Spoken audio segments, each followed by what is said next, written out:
Bismillahirrahmanirrahim. Alhamdulillah wassalatu wassalamu ala sayyidina Rasulillah wa ala alihi wa ashabihi wa mawalah wa la hawla wa la quwwata illa billah. Allahumma aslih ummata Muhammadin sallallahu alaihi wasallam wa farrij an ummati Muhammadin sallallahu alaihi wasallam warham ummata Muhammadin sallallahu alaihi wasallam wansur wahfaz wa ajid nahdatan watani fil alamin bihaqqi Muhammadin sallallahu alaihi wasallam, amma ba'd. Yang tiang hormati dan muliakan Ketua Karang Taruna Desa Sepit, yang tiang hormati dan muliakan guru-guru tiang, para asatidz tiang, dan yang tiang hormati dan muliakan orang-orang tua tiang, baik laki-laki maupun perempuan yang ada di Desa Sepit dalam nikah. Yang tiang hormati dan muliakan juga saudara-saudara tiang, sahabat-sahabat tiang, baik yang berkecimpung di Karang Taruna Sepit ataupun yang ada di daerah kawasan Sepit dalam nikah. Semoga kita semua dirahmati oleh Allah Subhanahu wa taala. Alhamdulillah, puji syukur kita tidak pernah lupa panjatkan kehadirat Allah Subhanahu wa taala yang telah memberikan kita begitu banyak nikmat sehingga kita tidak mampu menghitungnya. Jangankan menghitung nikmat yang ada di luar diri kita, menghitung nikmat yang ada pada diri kita saja tidak mampu untuk kita hitung. Maka sudah sewajarnya, sudah tepantasnya, sudah wajib bagi kita, bagi tiang pelunggu sejari hamba desida Allah Subhanahu wa taala untuk bersyukur ya. Bersyukur tipa ruan nikmat selaput ruan nikmat desida Allah Subhanahu wa taala niku. Dan kedua kalinya salawat serta salam atas baginda Rasul sallallahu alaihi wasallam yang telah mengajarkan tiang pelunggu, yang telah mendidik tiang pelunggu, yang telah membimbing tiang pelunggu, sehingga alhamdulillah makin ke tiang pelunggu berada pada satu nikmat yang sangat luar biasa, nikmat yang paling belik nika. Napi nikmat yang paling belik, yakni nikmat Islam dan nikmat iman. Jadi tidak ada nikmat yang lebih besar daripada nikmat Islam, nikmat iman, nikmat diutusnya baginda Rasul sallallahu alaihi wasallam tipe tiang pelunggu. Jadi lamun nikmat-nikmat sa luek kepeng 20 juta 13 juta ni ke ja masih nikmat kodek ni ke.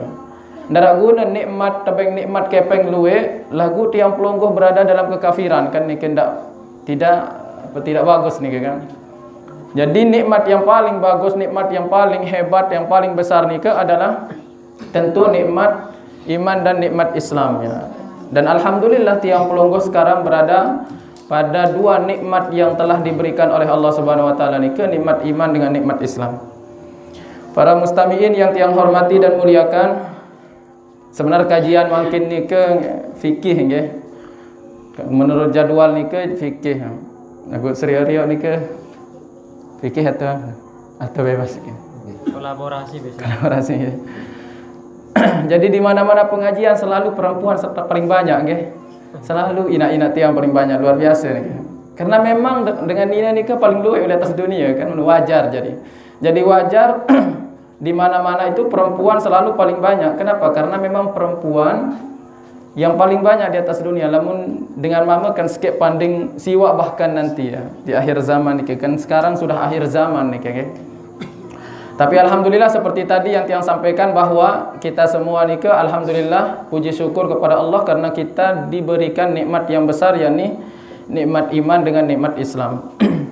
Para mustamiin yang tiang hormati dan muliakan, yang akan tiang bahas pada kesempatan malam nikah sebenarnya tidak apa-apa, nanti kalau ada pertanyaan fikih silahkan bertanya tiang, insyaallah kalau tiang mampu jawab tiang akan jawab.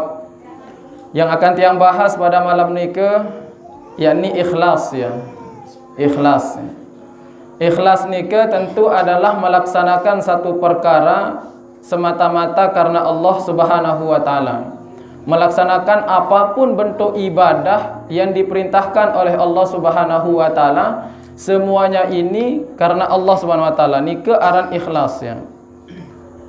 Jadi nanti di dalam satu hadis ya, di dalam satu hadis pernah satu ketika baginda Rasul sallallahu alaihi wasallam berkata kepada Muaz bin Jabal, ya Muaz, wahai Muaz, innallaha ta'ala khalaqa sab'a amlak qabla an yakhluqa sab'a samawati wal ardi, sab'a samawati wal ardi.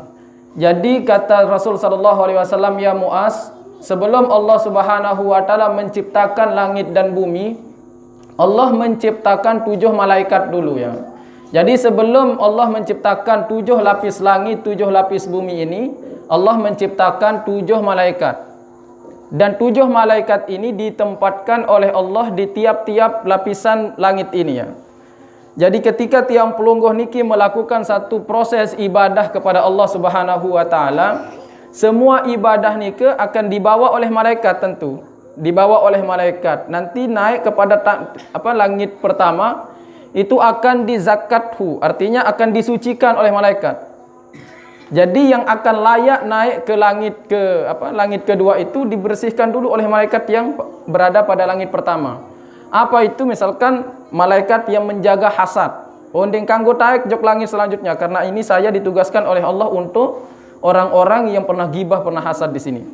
Sampai pada langit ketujuh, Allah Subhanahu wa taala meletakkan di situ malaikat yang muwakkalun, yang diwakilkan, yang diperintahkan oleh Allah Subhanahu wa taala untuk menfilter, untuk menyaring ibadah-ibadah yang khusus ikhlas lillahi taala.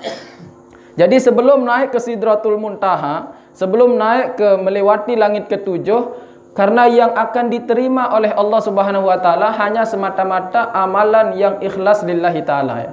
Amalan-amalan yang semata-mata dikerjakan karena Allah Subhanahu wa taala. Tiang pelungguh datang jokete, apakah lillahi taala atau tidak? Kalau tiang pelungguh datang ke sini bukan karena Allah, mangkrang ni ke perbuatan amaliyah tiang pelungguh di langit ketujuh, ndek bau sampai Sidratul Muntaha, ndek bau sampai terterima isi Allah Subhanahu wa taala.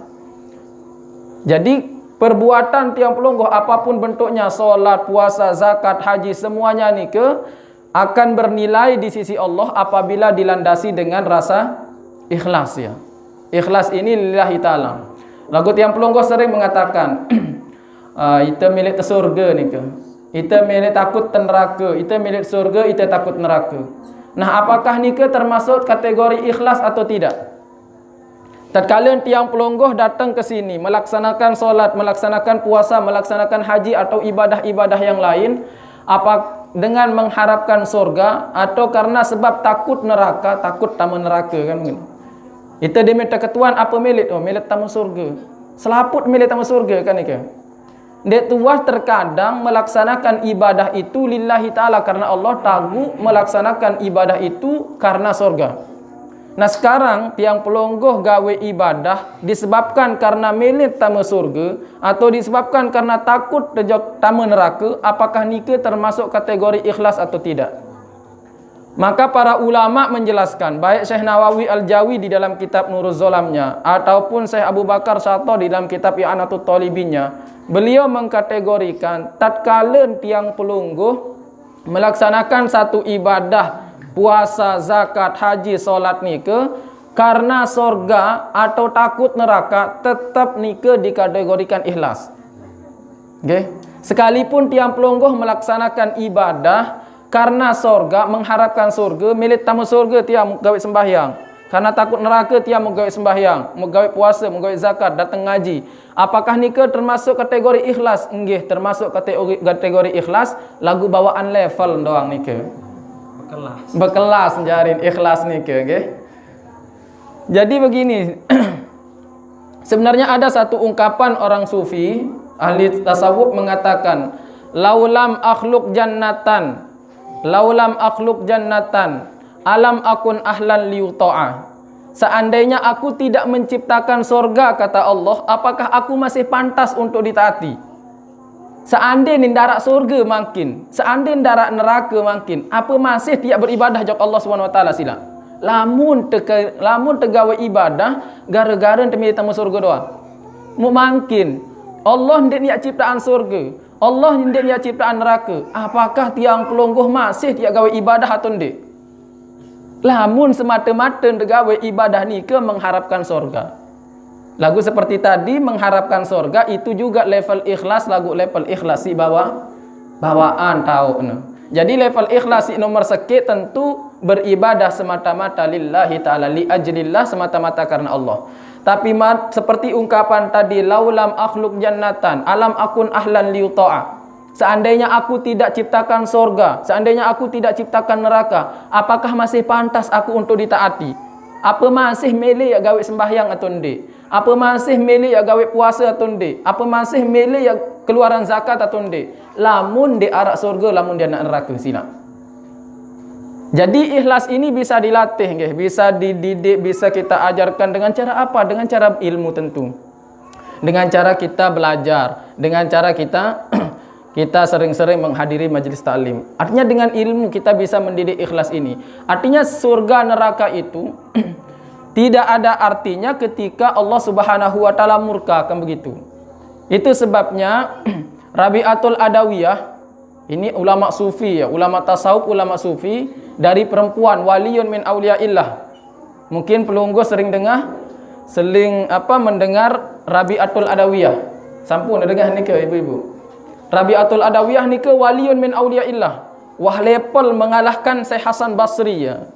Level Rabi'atul Adawiyah, ada satu ulama yang luar biasa, pembawa daripada tasawuf ni ke, pembawa daripada tarekat ni ke, yakni yang bernama Hasan Basri. Tapi level kewalian daripada Hasan Basri ni ke masih kalah si Rabi'atul Adawiyah. Rabi'atul Adawiyah ni ke, apa katanya? Ndek mele yak tamu surga. Ndek mele yak apa? Saya beribadah itu bukan karena surga, saya beribadah itu bukan karena takut neraka. Kalau saya beribadah karena masuk surga, jauhkan aku dari surga. Tapi kalau aku beribadah karena takut neraka, campakkan aku dalam neraka. Kenapa? Karena Rabi'atul Adawiyah itu, aku beribadah kepadamu ya Allah disebabkan semata-mata karena engkau. Karena cinta ya. Ya bagaimana ya caranya ya seperti tadi, yang ini tentu kita latih, kita didik, kita kita ajarkan. Semuanya ini bisa dilatih ya. Atau kita analogikan seperti ini ke. Kita umpamakan seperti ini ke. Misalkan untuk mengatakan 1 tambah 1 tambah 1 pira nih? 2 nih adik-adik ya. 1 tambah 1 2. Untuk mengatakan bahwa sekit tambah sekit itu sama dengan 2, apakah dia bulungguh butuh hadiah atau tidak? Oh, lamun kena tebeng hadiah aja sekit tambah sekit telu aku ni. Lamun kena tebeng hadiah aja sekit tambah sekit 5 ya aku ni. Apakah untuk mengatakan 1 tambah 1 itu, untuk mengatakan jawabannya 2, harus butuh hadiah atau tidak? Kan tidak ya. Arak ndek hadiah, tetap kita akan mengatakan bahwa 1 tambah 1 itu 2. Maka untuk membuktikan atau untuk mengakui ketuhanan Allah Subhanahu wa taala, apakah harus diberikan hadiah surga dulu baru kita mengakui ketuhanan Allah Subhanahu wa taala? Jadi tidak mesti adanya surga, tidak mesti adanya neraka untuk mengakui ketuhanan Allah Subhanahu wa taala. Ada tidaknya surga neraka, itu tetap Tuhan itu jadi Allah. Artinya tetap Tuhan itu layak untuk disembah, layak untuk dituhankan. Jadi tidak perlu ada surga dulu, tidak perlu ada neraka dulu, tidak perlu diberikan pahala dulu, tidak. Jadi semuanya itu ya terserah Allah Subhanahu wa taala. Itu sebabnya ada sebuah cerita disebutkan oleh Imam Al-Ghazali rahimahullahu taala di dalam 2 kitabnya. Di antaranya ada kitabnya yang berjudul Ayyuhal Walad ya. Nike kitab nike disusun oleh beliau karena ada seorang muridnya. Seorang muridnya nike, murid daripada Imam Al-Ghazali rahimahullahu taala. Muridnya nike sudah lama belajar di Imam Ghazali, lama belajar, menghafal berbagai macam ilmu. Kemudian apa guna kiak belajar luwek lalu? Apa guna kiak menghafal luwek lalu? Kitab luwek wasik hafal, luwek sik pelajari, lamun kende amalan. Akhirnya untuk terjun mengamalkan ilmunya nike, murid Imam Al-Ghazali minta nasihat kepada gurunya, yakni Imam Al-Ghazali. Kemudian di lembaran selanjutnya, di lembaran kedua daripada kitab Ayyuhal Walad ini, beliau menceritakan ya, mengkisahkan satu kisah oleh Imam Al-Ghazali di situ sebagai nasihat. Kisah nike sebagai nasihat kepada muridnya ya. Ada dulu seorang ulama Bani Israel ya. Ulama Bani Israel. Jadi Bani Israel itu tidak semuanya penghuni neraka ya. Jadi tidak kita mengatakan Bani Israel kemudian orang-orang Israel sak mangkin iki ndek nggih. Bani Israel itu pengikut daripada Nabi Isa alaihi salatu wassalam, atau dikenal dengan Al-Hawariyin ya. Pengikut Nabi Isa itu Hawariyin namanya. Kalau pengikut Nabi Muhammad dinamakan sahabat kan begitu, sahabat tabi'in. Tapi kalau pengikut Nabi Isa dinamakan Hawariyin ya. Kemudian ulama daripada Bani Israel atau Bani Israel, karena nabi-nabi dahulu memang diturunkan kepada Bani Israel semua ya. Nabi Musa itu semuanya Bani Israel semua ya. Kecuali Nabi Muhammad SAW di Bani Quraisy ya. Jadi salah seorang daripada ulama Bani Israel dulu ibadahnya luar biasa nih ke. Dari semenjak kecil ibadah sampai tua tidak pernah bermaksiat kepada Allah Subhanahu wa taala. Kemudian Allah Subhanahu wa taala memerintahkan kepada salah seorang malaikatnya, "Wahai malaikatku, kasih tahu hambaku ini. Kasih tahu dia bahwa ibadah yang dia kerjakan selama hidupnya itu la yaliku alaihil jannah. Tidak pantas surga baginya." Jadi ibadah selapu singgawe, coba yang pelungguh makin. Orang Bani Israel dulu umat-umat dahulu itu ibadahnya luar biasa. Saya enggak kuat beli ibadah hebat ya. Mungkin kita makin kan ibadah ya, kotong katak menu. Kotong katak, tapi alhamdulillah berkat tiang pelungguh jadi umat Rasulullah sallallahu alaihi wasallam. Itu sebabnya tiang katakan tadi nikmat terbesar kita adalah nikmat Islam, iman, nikmat diberikan diutusnya kita sebagai umat baginda Rasul sallallahu alaihi wasallam. Ini nikmat terbesar. Sekalipun ruan ibadah tiang pelungguh kotong kata, sekalipun ibadah tiang pelungguh pardu-pardu doang si tegawe, lagu insyaallah dengan sebab tiang pelungguh sebagai umat baginda Rasul sallallahu alaihi wasallam, dengan sebab nikah adalah bisa mendapatkan syafaat nanti di hari kiamat. Tentu dengan catatan-catatan nendek te saling meri kan batur, nendek tersaling gibah, nendek tersaling pelit, kecebatur niki kan semuanya niki ada aturan-aturannya. Jadi tiang ulang kepada cerita tadi salah seorang ulama daripada Bani Israel yang melaksanakan ibadah sepanjang hidupnya, sepanjang hidupnya dia melaksanakan ibadah kepada Allah Subhanahu wa taala. Tapi kemudian Allah mengutus salah seorang malaikatnya memberitahukan kepada ulama Bani Israel tadi. Apa katanya? Sampaikan kepada hambaku itu bahwa ibadah sasinggawe, ruan sembahyang, ruan puasa, haji sasinggawe itu la yaliku alaihil jannah. Ndek man pantas ya tamu surga isi ibadah nano. Ndek man pantas tamu surga si ruan ibadah sasinggawe ni kan ndek man pantas. Jadi ketika disampaikan kepada hambanya ni ke, apa kata hamba ni ke? Apa kata ulama Bani Israel? Ni ke yang penting ibu bapak yang hormati nggih.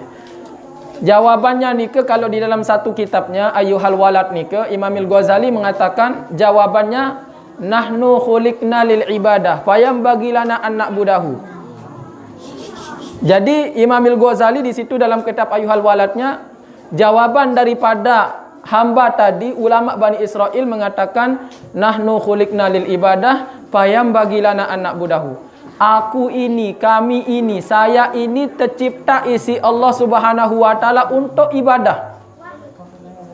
Maka sudah sepantasnya, sudah seharusnya wah pantas dia gawe ibadah. Wah pantas, wah seyogianya, wah seharusnya dia sembah sini Allah. Jadi masalah surga, masalah neraka, ya tertamak jok neraka, pantas kendek mau surga isi ruang ibadah itu bukan urusan saya. Jadi urusan saya ini adalah untuk beribadah kepada Allah Subhanahu wa taala. Di dalam satu kitabnya beliau mengatakan jawabannya seperti ini kan. Ana abdun ya. Ana abdun. Saya ini adalah hamba. Wa sya'nul ubudiyah al ibadah ya. Saya ini adalah hamba. Wa sya'nul abdi maksudnya. Ana abdun wa sya'nul abdi al ubudiyah. Saya ini adalah hamba. Dan hamba itu memang statusnya adalah menghambakan diri kepada Allah Subhanahu wa taala. Wa huwa ilahun wa sya'nul ilahi ma ya'lamuhu illa huwa. Tiang ulang. Ana abdun wa sya'nul abdi al-ubudiyah wa huwa ilahun wa sya'nul ilahi la ya'lamuhu illa huwa. Jadi saya ini hamba katanya. Aku ini panjak di sisi Allah. Maka searan panjak itu statusnya memang hanya mengabdikan diri kepada Allah Subhanahu wa taala. Masalah ya tabeng surga, masalah ya terjauhi oleh neraka, tabeng pahala itu bukan urusan tiang pelungguh. Urusan dari Allah Subhanahu wa taala. dan dia adalah Tuhan, dia adalah Allah. Maka status ketuhanan itu tidak ada yang mengetahuinya kecuali Allah Subhanahu wa taala. Jadi tiang pelonggoh ni dia bahas pahala, ni dia bahas surga, ni dia bahas neraka. Kita memang statusnya, maka ketika kita melaksanakan ibadah, laksanakan ibadah itu seakan-akan surga dan neraka itu tidak ada. Wah surga diarak, neraka diarak. Memang semata-mata karena Allah Subhanahu wa taala. Jadi itu cara kita melatih keikhlasan. Ikhlas ni kesusah ke?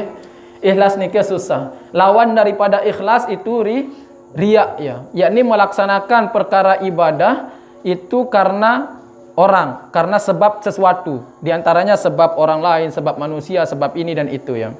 Itu bahkan riya itu dinamakan oleh baginda Rasul sallallahu alaihi wasallam sebagai asyirkul asghar ya, syirik kecil. Syirik ni ke, termasuk syirik kecil. Bahkan di dalam kitab Tanbihul Ghafilin, muqaddimahnya itu babul ikhlas, bab ikhlas. Beliau mengatakan, menyampaikan ketika menguraikan hadis tentang ikhlas, ada satu hadis di situ nanti di akhirat itu, ketika tiang pelonggoh melaksanakan ibadah karena seseorang, maka Allah akan memerintahkan tiang pelonggoh endeng pahala, endeng balasan ojok sai sak tujuan tiang pelonggoh gawe ibadah ni ke. Misal gara-gara Zaid, misalkan tiang pelonggoh gawe ibadah gara-gara Zaid, maka di akhirat nanti Allah akan menyuruh tiang pelonggoh untuk minta pahala, minta balasan, minta sorga kepada Zaid. Endeng jok aku, kata Allah, karena aku ini, karena kalian melaksanakan ibadah bukan karena aku tapi gara-gara Zaid. Maka mintalah pahala, mintalah balasan, minta sorga kepada Zaid. Jadi ikhlas itu bisa dilatih. Cuma yang tiang ingin sampaikan bahwa jangan sampai tiang pelonggoh melaksanakan ibadah kepada Allah Subhanahu wa taala menunggu ikhlas dulu. Nggih, nendek tegawe sembahyang, oh itu ndet man ikhlas ni. Ndet man ikhlas kan baru ndet terima ibadah. Apa guna dia gawe ibadah? Apa guna dia gawe ibadah? Datang jok majlis ndak julu ikhlas kat pendek ni. Ikhlas kat pendek julu, on dek man ikhlas ni, ndak julu baris ikhlas julu. Ini kan susah ni ke. Kalau tiang pelonggoh melaksanakan ibadah menunggu ikhlas dulu, maka tidak akan pernah tiang pelonggoh kerjakan ibadah itu. Jadi kerjakan saja ibadah itu salah satu cara tiang pelonggoh ya latih keikhlasan itu. Jadi kalau sudah terbiasa, okeylah pertama kali tiang pelonggoh datang ke majlis taklim, oh itu gawe apa? Itu datang jok majlis taklim ni gara-gara arat tersiapan jaja bulan Maulid misal. Bulan Maulid. Lamun darak jaja dia demen datang Maulid kan mana? Lamun darak jaja tu siapa nak apa lagi mama-mama ni ke lamun darak rokok baris masjid dan siapa rokok. Dan siapa rokok, dia demen datang. Tidak apa-apa. Artinya sekalipun pengurus masjid ya sudah siapkan saja kan begitu. Maksud siapkan jajan, siapkan saja, tidak ada masalah. Artinya sekalipun awalnya dia melaksanakan itu disebabkan karena ada jajan, disebabkan karena ada itu dan ini, tidak masalah. Tapi nanti lama-kelamaan, kalau memang itu terus dikerjakan, maka akan terbiasa. Arwah biasa tegawin. Ani harap dia arak jajet, lalu baik. Kan begitu. Jadi ini salah satu cara tiang pelonggoh latih keikhlasan itu, ya sudah. Kalau tiang pelonggoh, makanya kata Rasul SAW, kalau tiang pelonggoh gawe ibadah menunggu ikhlas dulu, dia gawe ibadah sama sekali. Saya ingat kembali seperti tadi, ikhlas itu bukan perkara yang mudah. Perkara sulit, maka itu yang harus kita latih terus menerus. Sama artinya ketika tiang pelonggoh cari, lanjutan hadisnya sebenarnya, maka itu sebabnya, sama artinya ketika tiang pelonggoh cari sahabat, cari teman yang tidak ada aibnya sama sekali, maka tiang pelonggoh akan hidup di atas dunia ini seorang diri. Saya ingat darat dengan dia aib engkau menu. Selaku tiang pelonggoh berdosa, saya pada diri yang suci darat. Saya pada diri dia agak dosa darat. Maka lamun tiang pelonggoh boyak batur sak darat dosa di atas dunia ni, dia daid batur. Mensat wah hirup sila. Si dia doang saparan diri suci, dia tentu suci kamu tu.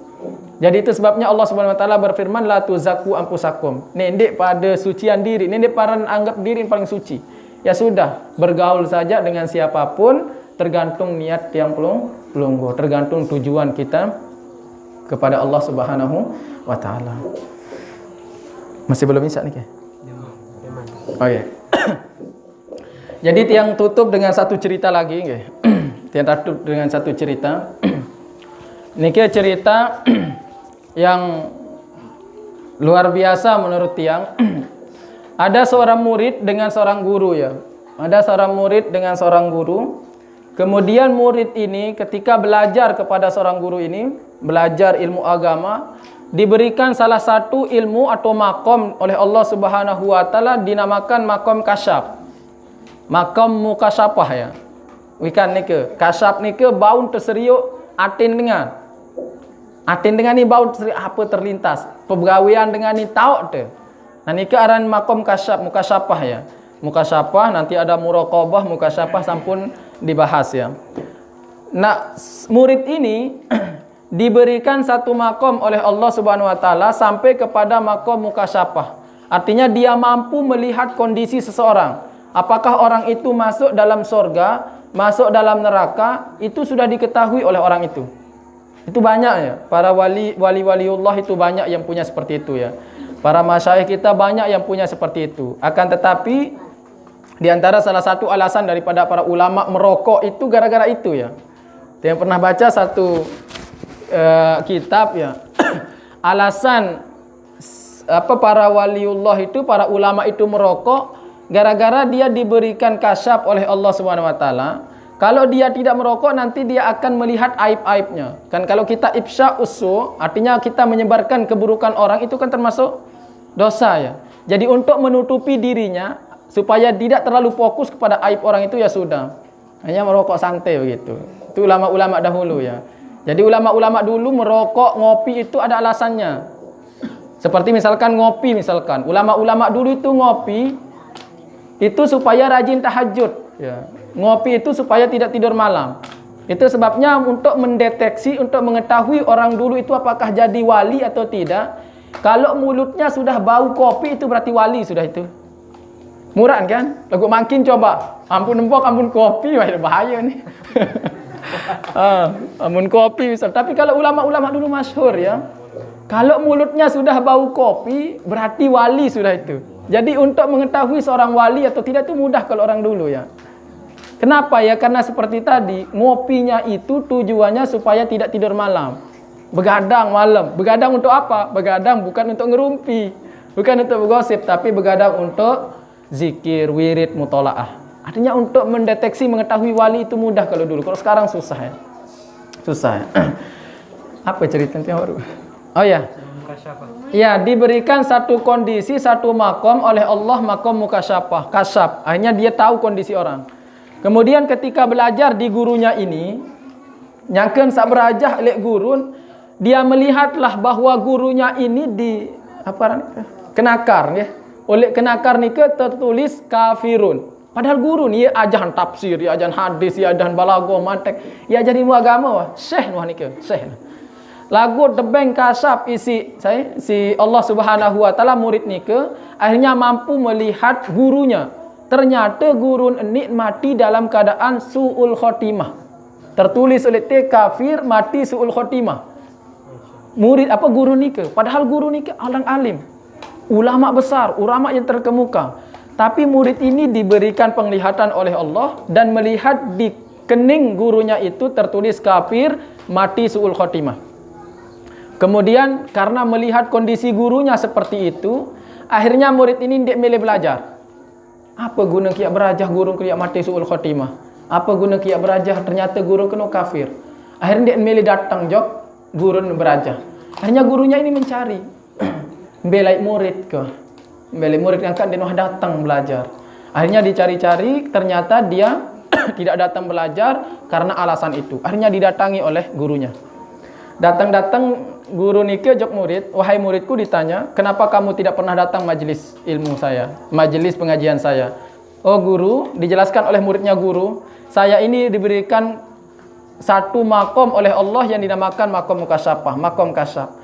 Setelah Allah memberikan itu, mengkaruniakan itu, ternyata saya melihat di keningmu itu tertulis kafir, su'ul khotimah. Alasan itulah sebabnya saya tidak pernah datang belajar menghadiri majelismu. Apa kata gurunya? Wahai muridku, 30 tahun sebelum kamu tahu saya sudah tahu. Kata guru ini 30 tahun sebelum kamu tahu saya sudah tahu keadaan saya. Tapi untuk menghukumi apakah saya penghuni neraka, penghuni surga, itu bukan urusan saya. Urusan saya itu adalah beribadah kepada Allah. Urusan saya itu menyampaikan ilmu. Urusan saya itu mengajar. Urusan saya bukan untuk memutuskan seseorang itu masuk surga atau neraka. Ngaji datang. Masalah yang tamu surga, masalah yang tamu neraka, dek ia urusan kamu. Aku doang dek pikiran. Aku doang dek pikiran. Wah, telung dasa 20 telung dasa tahun kuah ketahu sebelum kamu ketahu. Lagu dek kuah pikiran saya akan bukan itu sebagai tujuan saya diciptakan.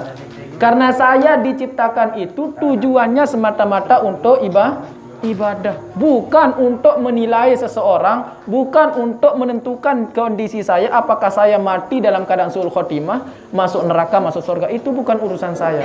Urusan saya kepada Allah itu hanya untuk beribadah. Datang ngaruan, datang ngaji. Ngaji wah, ini dek pikiran tuh.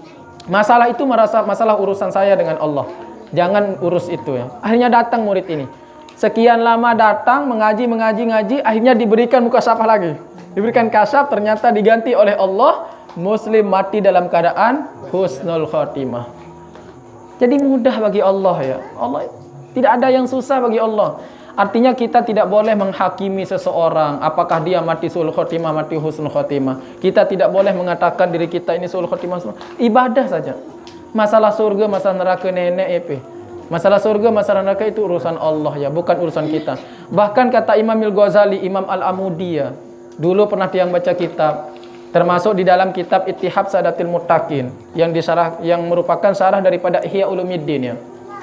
Dikarang oleh salah seorang ulama kontemporer termasuk yakni Murtada Az-Zabidi ya. Itu besar kitabnya, tiang baca dulu ketika di Malaysia. Di situ ketika mensyarahkan Ihya Ulumuddin yang dikarang oleh Imam Al-Ghazali rahimahullahu taala, dalam kitab Ihya Ulumuddin niki menyebut Abu Jahal, Abu Lahab.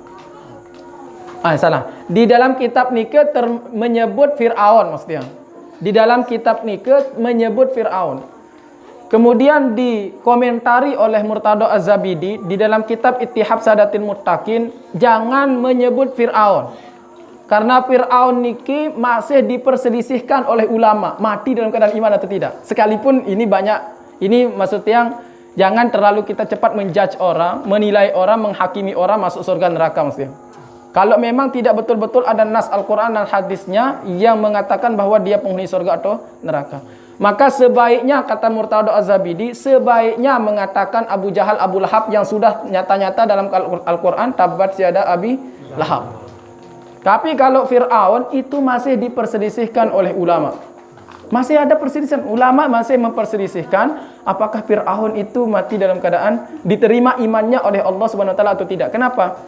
Karena ketika ditenggelamkan di Laut Merah, Fir'aun masih mengatakan amantu bi Rabbi Musa wa Harun. Aku percaya beriman kepada Tuhan Musa dan Harun. Sekalipun ulama yang membantah itu banyak mengatakan tetap imannya tidak diterima. Tapi masih diperselisihkan imannya oleh para ulama. Jadi kalau Abu Lahab, Abu Jahal itu sudah nyata-nyata itu. Tabat siada Abi Lahab. Jadi sebaiknya itu. Artinya apa? Jangan terlalu cepat kita menghakimi orang. Jangan terlalu cepat menilai diri kita. Sudah jalankan saja apa yang ditugaskan oleh Allah Subhanahu wa ta'ala sebagai hamba, sebagai panjab. Jadi ini pikiran. Tebeng hadiah atun de, tebeng gaji atun de. Lamun tuah gawe ruan perintah nenek pasti tiap tebeng gaji kamu. Lamun tuah gawe ruan apa saunin bos saja. Dek mungkin ya dek gaji kamu. Dek mungkin dia gaji, lamun tuah gawe apa ruan unin perintah bos. Maka Allah Subhanahu wa taala ini adalah bos tiang pelungguh, ya sudah kerjakan apa yang diperintahkan oleh Allah. Tiang pelungguh budak ya sudah, yang namanya hamba sahaya sudah kerjakan apa yang diperintahkan olehnya. Mungkin hanya sekedar ini karena sudah mau isya nih ke jam 8 nggih.